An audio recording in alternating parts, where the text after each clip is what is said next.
what we are expecting is a growing conformity of views on what is surely the most difficult, the most menacing contemporary problem, which is the problem of terrorism, and I think the equally troublesome problem of those who provide sanctuaries to terrorists. By which you mean Pakistan, or the disputed area of Kashmir. And I just wonder on that point, in terms of the arms sales that you've done with the United States, $10 billion I think over the past decade, how concerned are you, as some commentators believe, that the United States is using India as a proxy in the region to try and keep China's territorial ambitions at bay?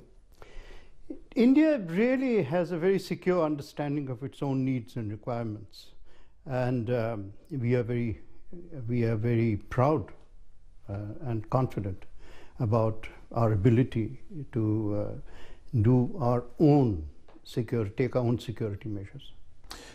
America, Washington is supporting your bid for a seat on the UN Security Council. Is that something else that will come into the negotiations, perhaps? In fact, we're very happy that America has taken a public position, which you mentioned in your question. I think the reform of United Nations has to happen, absolutely has to happen. You know, I often think of the year 2030. The year 2030 will mark the 100th anniversary of the League of Nations. And does the United Nations want to go the way of the League of the Nations? And unless it reforms, unless it reflects the contemporary world, and unless it realizes that the veto cannot be the private possession of the 5 victors of World War II.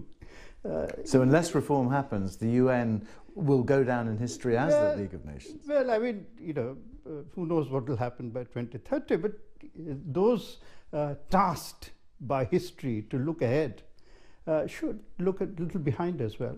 Talking of the United Nations and other relief agencies in the region and the ongoing crisis with the Rohingya Muslims in Bangladesh, what do you as a Muslim feel about, 1 million people having crossed the border from Myanmar because of persecution there? I look at this problem not as a Muslim or a Hindu. I look at this problem as an Indian. And my political identity, my identity is that of an Indian on such issues. I do not accept the conjugation of faith with my nationalism. Okay, well, forgive me on that point, but just in terms of the Rohingyas themselves, your country has publicly stated support for Bangladesh.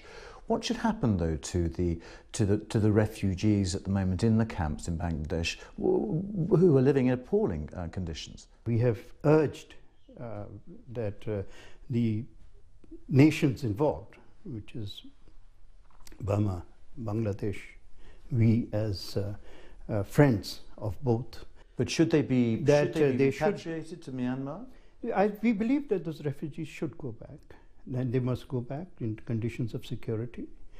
In the meantime, it is what we have done, we urge the rest of the world to do, is that while these problems sort themselves out, we must provide aid to the refugees. We must improve their living conditions. Do you accept, though, what aid agencies are describing as ethnic cleansing in Rakhine State by the authorities in Myanmar?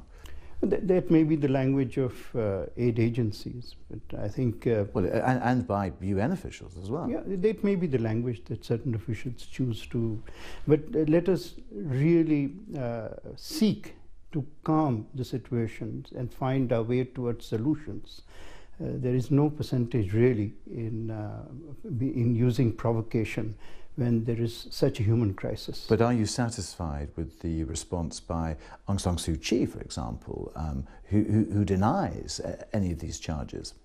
Well, I'm sure that as an elected and an important leader of a country, she has a very fair understanding of what requires to be done.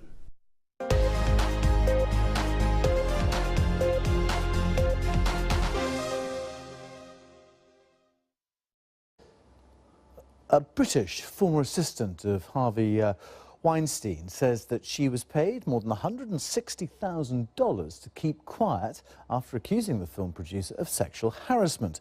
Zelda Perkins has told